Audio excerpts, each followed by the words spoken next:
Thanks for joining me again, everyone. Back for another video. Today we're working on a different car here. We got Berto here. Go follow him on Instagram right here. Today we're lifting his 4runner. So it's got a Eibach kit. It's lifting how much in the front? 2.75 in the front, 1 inch in the rear, plus we're adding a 1/2 inch corner fed spacer. What he said. Just going to show you the fronts quick.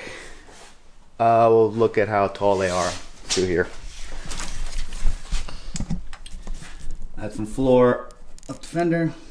You're at about 33 3/4, and then take a look at the rear. We're at about 36 and a half. 36 and a half. Kind of hard to tell, black car, a little dark in here. But let's get this thing jacked up and start taking stuff apart.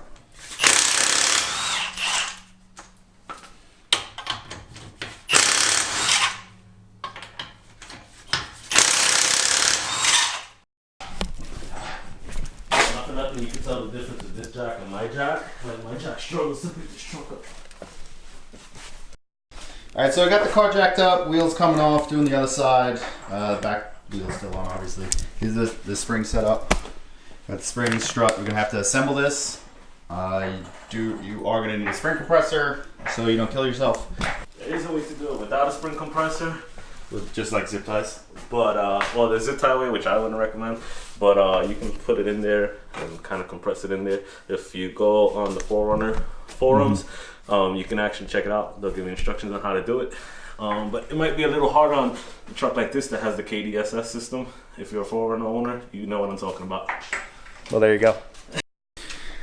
That's in the middle of a brake upgrade on my. If you don't know what car I have a 240S right there. RB25 swap. I have a full motor build on it. If you want to check that out, I do have a playlist. I will link it up here. Working on this 4runner. Berto is saying he might want to do 5 things he doesn't like about it. So I have one about my Mustang I used to have that everyone got upset about. I have one on the BMW, which I don't have right now because that's at the shop. And stay tuned for that. Brighter light than this. There we go. That's coming off. You're gonna have to take off some like ball joints and stuff. I believe we got to take the skid plate off, so we might have to drop the sway bar a little bit, just so it makes it a little easier. So we're gonna start unbolting stuff. Where are we at? So very simple here. There's just a 19 mil on the tie rods, the control arm. Got to take out 3 14 mils at the top of the strut, a 19 mil at the bottom, and then you're pretty much ready to pull it out. So just try not to mess up your ball joints by smashing with the hammer. If you have a tool, try to use the tool, and pretty simple.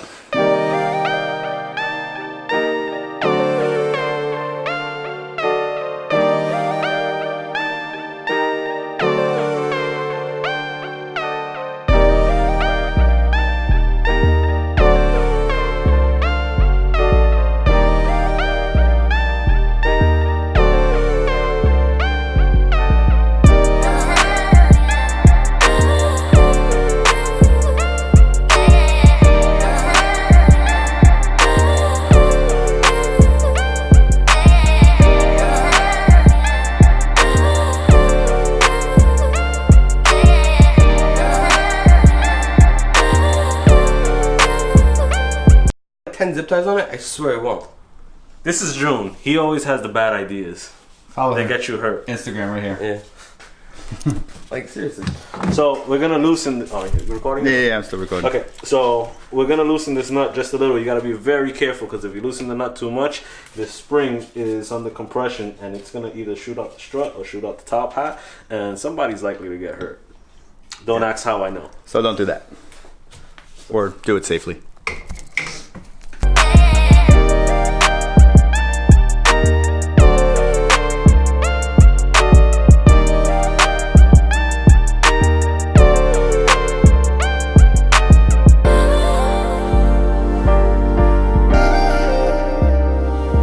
All right, so it's still not compressed enough, and that was a lot of compressing, and then this man right here said to just take it apart and let it shoot apart, so maybe don't follow him on Instagram.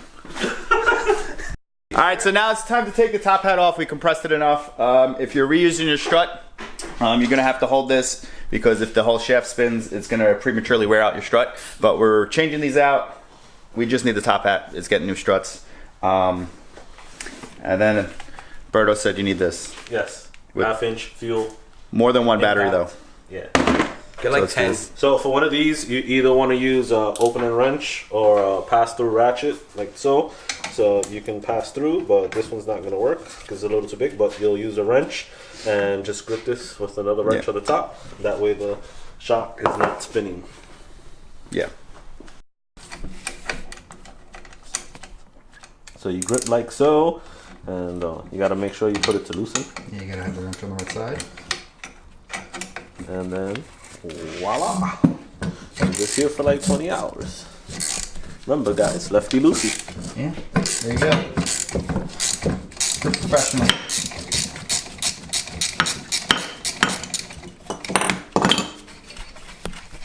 Ta-da!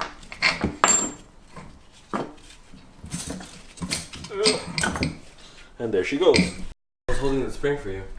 Like I said, we're reusing that top hat. That's getting switched over to the new suspension. So just do a reverse of everything we just did to put it on the new one, and then reverse everything else before to put it back in the car. And make sure you take off the... Oh yeah, take the spring compressor off. Well, that's part of the reverse. The gun is hitting. That's what it says, extension. Yeah.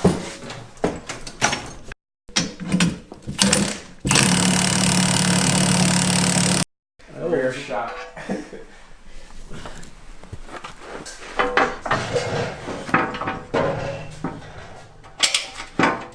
Looks like you can use the hand. You gonna clap now?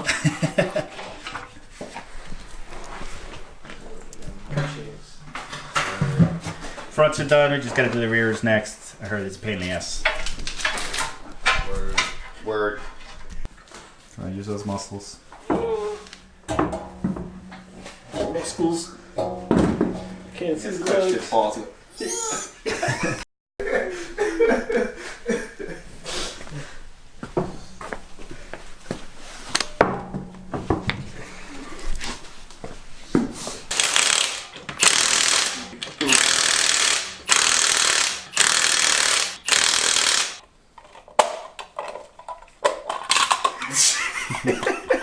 Is that on camera?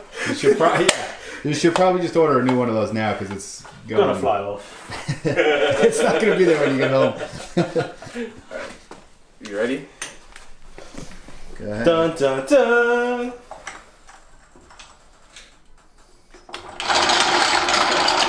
This side looks lower. Oh, so we should tell them about the spacers. Ready? The rear is completely out. It's just a bunch of bolts. You take the Strut out from the bottom. This top section, I don't know if you can even see this top section over here is a big pain in the ass to get it out, but So what? you'll make it work there. And then What it's a we bunch of did- 19s. Why don't you tell them how we did it, guys? So, well, we'll talk about the other side first.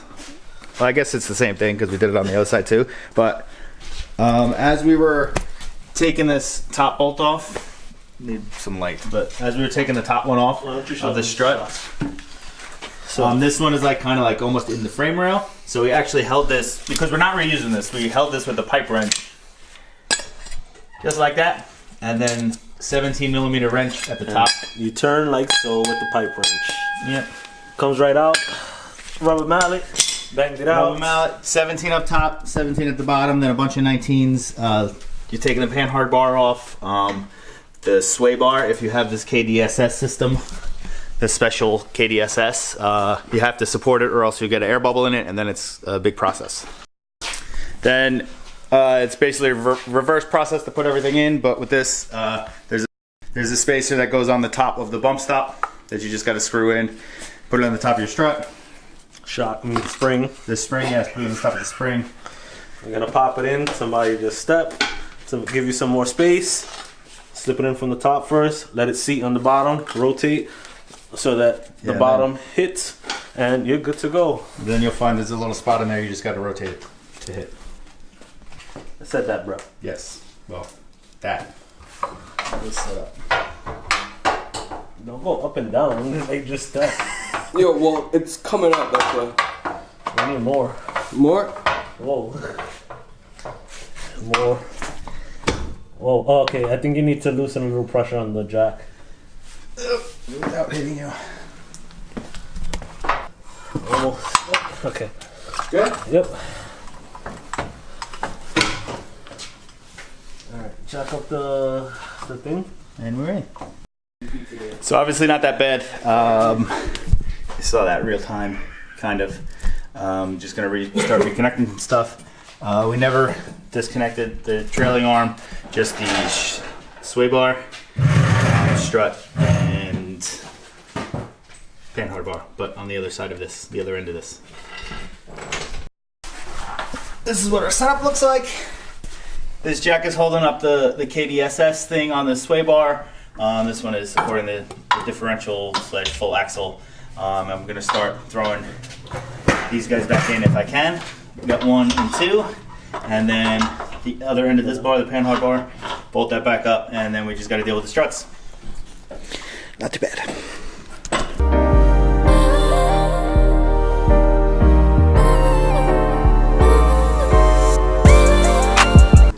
I missed us dropping the car, but back on the ground as you can see. Let's see if we can get a full shot of it. It's a little dark out, so I won't be able to get a shot from outside.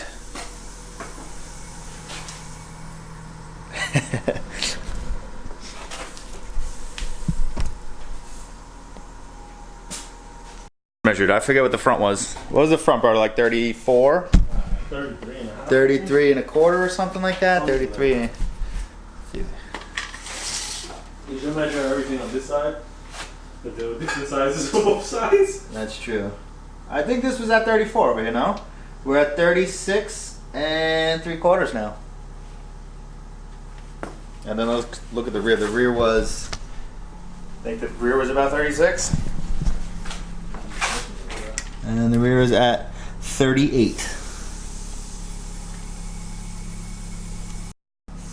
So overall, from what we were told, the front was supposed to be hard and the back was supposed to be the easy one. Everything was actually pretty easy. There was only a couple things that set us back a little bit. At first, the spring compressor wouldn't fit over the springs, so that took a little bit extra to finagle that. And then on the rear was super easy. Where's my light? Hold on. The rears,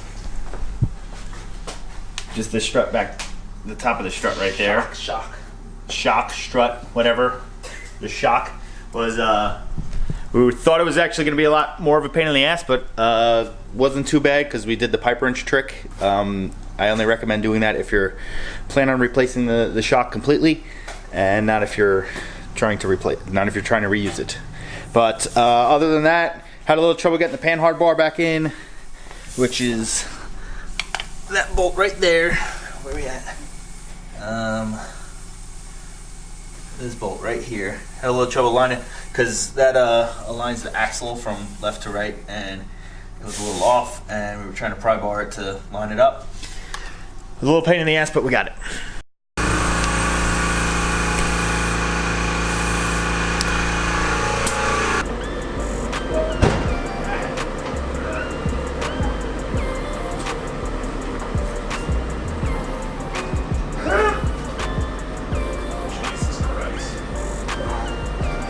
Clear the door with it. That's it. Okay. Yo, it got heavier when it got in. All right, so thanks for joining us. Slightly completely random video. So that was the lift kit of the 4runner. It was the Eibach Pro lift kit install. Wasn't very in depth because we were just trying to get it done. Took a little longer than we were expecting, but we ran into a couple little issues lining up the panhard bar in the back, spring compressor issues in the front. But overall, it was actually a pretty easy install. 240 is back in the garage. We'll get back to the 240 videos after this.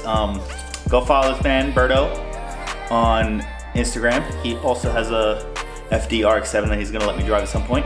And this man, June, who is the other man here, who's the creepy man in the window before, he has a hatchback STI and a Supra that we are also going to drive. So give a thumbs up for that. Go follow them on Instagram. Thanks for joining us. Subscribe, because we got more cool content coming with this car right here, this 240. Like the video, If you have any questions, leave them down below. Subscribe once again, hit the little bell, do all that stuff, and I'll see you later. Race car things.